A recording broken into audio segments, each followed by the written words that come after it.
Hello, everyone, and thank you for tuning in to The Road to Rediscovery. This is Aubrey Johnson, and I am so pleased to have you here with me today to discuss today's topic, compartmentalizing. Is it right or is it wrong? And I'd love to hear any thoughts or feedback that you have. Additionally, I would love to hear any of your experiences when it comes to compartmentalizing. So, let's get started.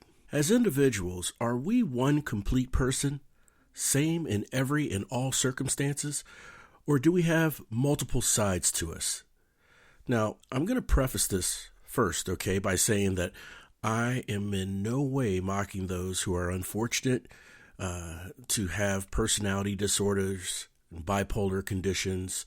I'm not mocking those, and those are extreme medical circumstances which require medical attention and are not part of this conversation. But here's what I mean. Back in the 90s on the hit sitcom Seinfeld, George Costanza at one point was engaged. And so his fiance was getting to know Elaine and Jerry and Kramer, and things were getting along. Well, where you would think George would like this, since Jerry, Elaine, and Kramer are his friends, he did not like it. And Jerry was puzzled, trying to figure out why. And George was explaining to Jerry that he has different types of Georges. So the engaged George, he referred to him as boyfriend George. And the George that Jerry and Kramer and Elaine know is coffee George, restaurant George. And he didn't want those two worlds to collide. In his words, he said boyfriend George would kill friendship George, or restaurant George, or coffee George. And this was a big deal to George. He didn't want the boyfriend engaged side to mix in with his friendship side with Jerry and the gang. So my question is that right to do? Is that okay? Now, surely, we are different things to different people. To some people, I'm a father. To some, I'm a son. To one, I'm a husband. To some, I'm an uncle, and so forth. But we should be the same person within ourselves, right? So to reframe the question, is it right or wrong to separate or compartmentalize facets of your life? Here's another preface. Obviously, doing this with the intent of deceit is absolutely wrong. This podcast does not subscribe to that. Examples of this would be cheating on your spouse with someone else across town and raising a child with them with no one else knowing, or anything that is viewed as living multiple separate lives. So that's another preface.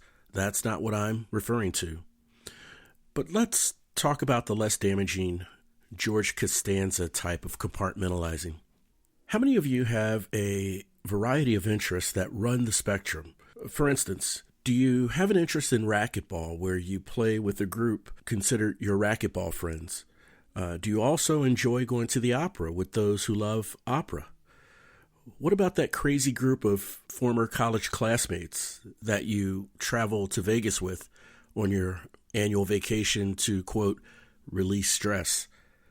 Given the interests in these examples, does your world consist of the same friends in each of these interests? Or are there different friends in each interest, and nary the two shall meet? Now, in your heart of hearts, you know that you are a true, genuine, good person. You're not trying to deceive anyone at all. But the truth is, while you have these interests and you love to do these things, not every one of your friends will have the exact same interests as you. I have to admit, I've thought about this for some time. In fact, ever since high school, almost 35 years ago. Think about it. In high school, you had your geeks, jocks, preppies, headbangers, punks, and more. And I guess it was due to my experience as a military brat, where I moved from town to town with my parents, meeting different kinds of people. I never classified myself within a certain kind of people or a certain category. So I found common ground with each high school group. I was a band geek who dressed preppy and loved sports.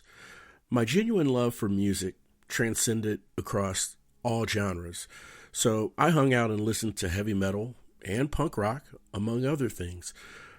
But through and through, was I the same person in each of those different environments? For instance, I would have band practice and leave there and go to play a pickup basketball game. Then after that, meet my friends at a Circle Jerks concert and slam dance. I never thought I was in search of my identity at that period in my life. I was in high school. I felt comfortable with who I was and truly loved what some might have considered swaying interests. I remember the summer I graduated from high school. I held a house party when my family went on vacation, which obviously is something no teenager should do when their parents and family leave for vacation, but it's a rite of passage once you do it. Well, anyhow, I can't begin to tell you how excited I was seeing the eclectic variety of people that I invited who showed up. I had my punk friends who had no idea that I even had jock friends, much less who they were. At times I sat back and I just watched the interaction between everyone. I felt as if I were bringing different people together, regardless of their differences, to prove a point to myself that just because we have different interests in music and we speak different and look different and dress different, deep down we're all people. We all have the same needs and desires in life. That was some pretty deep thinking for a high school kid, a recent grad from high school. So anyhow, as I grew into adulthood, my subgroups weren't so extreme, but I still had them. First, I had my socially exclusive nightclub friends. Then I had my jukebox, cigarette smoking, pool shooting, hole in the wall friends. And then I played lots of softball, so I had my softball friends. And then I had my jazz friends who shared an interest in jazz music with me, and we went to various jazz clubs. I never gave this variety of subgroups and interests another thought until about 7 or 8 years ago. There was a friend of mine who made mention of me when I wasn't around to some other friends and referred to the idea of compartmentalizing. When I learned of this, my exterior downplayed and basically dismissed it, but deep inside I wondered, between dance club Aubrey, softball Aubrey, jazz music Aubrey, corporate Aubrey, who or where was the true Aubrey?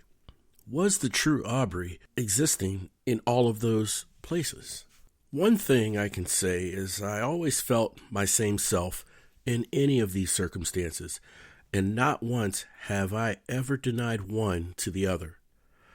But one thing that I never discovered is if what I was doing by having these different interests with different people, right or wrong. Not sure if I will ever know. Part of me believes it's wrong if you deny one to the other. It's wrong if you're doing it in the name of deceit or deceiving people. But as long as you're true to yourself in each of those interests and those people, that compartmentalizing is not entirely a bad thing. There comes a time in one's life, and in my case and the cases for many others during middle age, where it's all just too much to keep up in the air to deal with or worry about. And you just resign to who you are is who you are is who you are. Kind of like Popeye the Sailor Man when he has said, I am what I am, and that's all that I am. What you see is what you get. There's no frills. No matter what environment you are in, you are your true self. You are your true person. And at that point in one's life, priorities change. And while I still have these varying interests, they've taken a back seat to more important things. So as some middle-aged people refer to when telling their stories, I find myself saying things like, back in my softball days, or back in my clubbing days, or back in my punk rock days. Isn't that crazy? Isn't life a crazy ride? I'm sure we've had, quote, those days, Well, that concludes this episode of The Road to Rediscovery, and I humbly ask if any of you have any thoughts to this topic, please feel free to hit me up, leave a voicemail, and share your thoughts. If you'd like to come on the air and give some input, add your 2 cents about compartmentalizing and how it's had an impact on your life, how you dealt with it. I'd love to hear, and I'd love for you to come on and share it with the world. Thanks again for tuning in to The Road to Rediscovery. My name is Aubrey Johnson, and we'll chat soon.